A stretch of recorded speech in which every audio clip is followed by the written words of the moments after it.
Okay, welcome back to Java Video Tutorials. This is lesson 5 and we're going to be starting on variables. So I'm going to go ahead and open up Dr. Java, and I think we're going to do this lesson in our regular coding view, no interactions pane this time.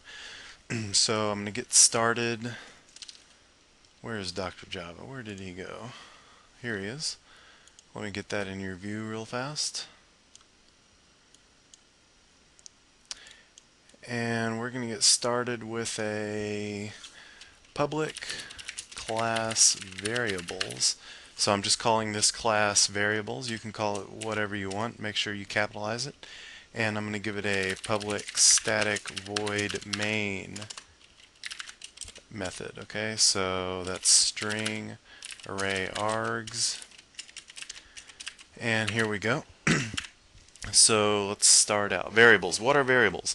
Variables are basically just named values that you can assign in a programming language, and they can change, they can stay the same, but the main thing is you want to use variables instead of constants to make your programs dynamic.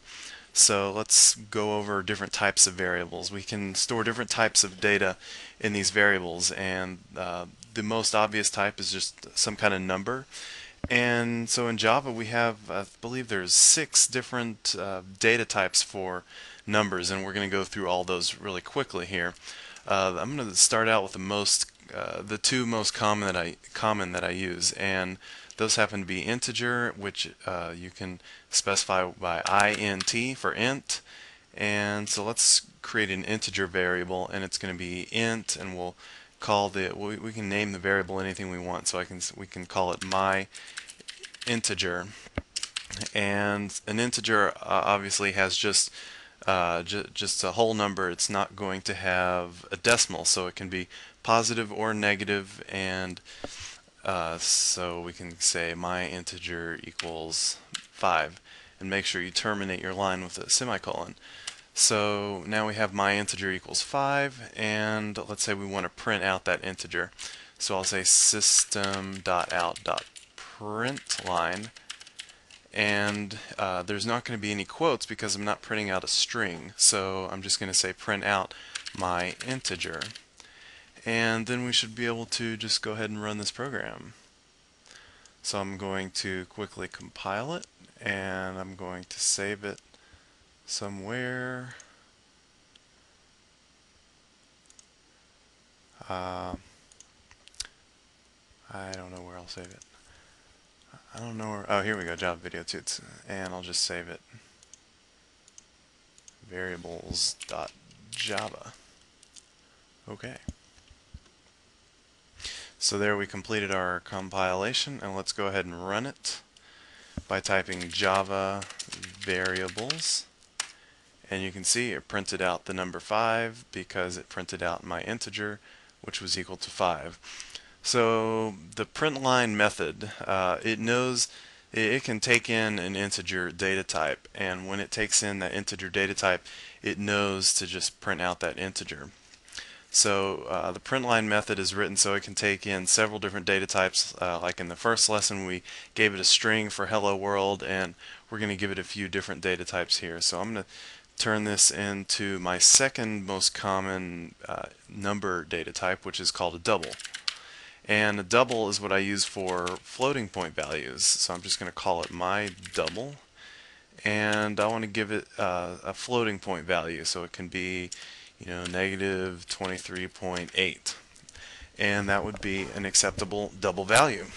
So I'm going to go ahead and change this to double here and compile it. And if I rerun that Java variables, you can see it just prints out negative 23.8. Nothing special going on here. And so we can also add our variables. So I created my double. Let's go back and create my integer. Set it equal to 5, and then let's say double sum, and we want to add these two variables together. Well, that's just going to be my double plus my integer, and terminate that line with a semicolon, and we're going to print out sum, and here we go. compile and run. Negative 18.8 is indeed negative 23.8 plus 5. So this double is able to be added to an integer, and it'll just give me a double in return. So that's why I specified this double variable sum is equal to my double plus my integer, even though my integer is an int data type. It can be added to this double data type.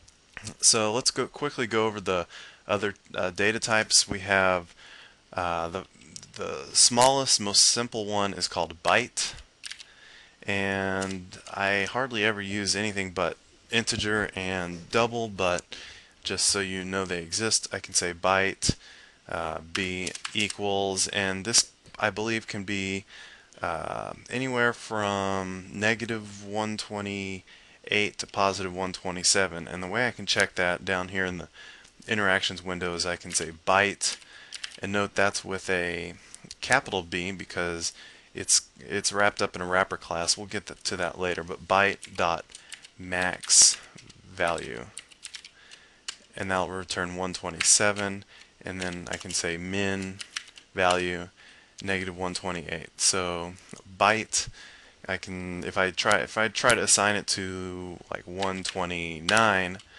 then that's going to generate an error for me. Error found, possible loss of precision, so I need to make sure that stays less than 128.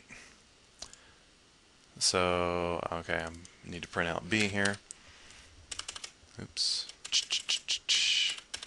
Okay, compile, and we complete, and obviously we can run that and it will print out that byte variable. The next one is a short,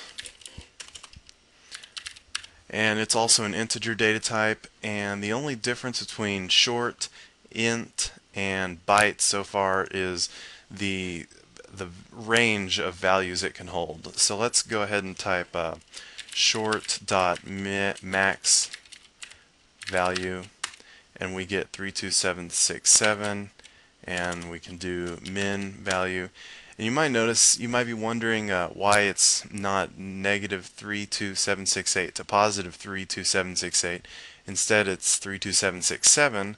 Well, the reason is because we have 0. 0 is a number and it's got to be counted, so that's why you see that difference there. So we have that short, and then just for fun we can do integer dot max value, and it's quite a bit larger, and you probably won't go higher than that very often, but if you do, you can always use your long data type, which is huge, astronomically huge. So we have integer, which is what I use the most, and then our bytes, and then shorts, and then longs if you really need a big number. And those are all your integer data types. And if you want to use a floating point data type, I recommend double. I need those capital AX. And you can see this is pretty large here. It's 1.79, but look over here, times 10 to the 308. So that's very large. And there's also float, FLOAT. Float is another data type for floating point values, and it's a little bit smaller, and it goes times 10 to the 38. So those are your 8. Yeah, that was no 6 different number data types. We had the 4 integer data types and the 2 floating point value data types, and you can of course do your operations, addition, subtraction, multiplication among any of those. So if I wanted to, I could divide an integer by a float value or a long value by a double value, and it would not make a difference. But remember, if both values are integers, whether it's long, short, byte, or int, it will, and you're dividing, it will return an int. So if you have a decimal, it will just truncate it off. So let's go ahead and move to our other data types. There are two more. We have the char, or char as some people call it, and it's just C-H-A-R. And this is some kind of character, and the character data type can store one character, and that's it. So let's call it something my character equals, and the way you denote a character in Java is by the single quotation mark. And so let's say D, capital D. That is just a specific character, and it's not equal to a lowercase d. And there's some special things you can do with characters that you cannot do with strings in Java. So let's go ahead and print that out.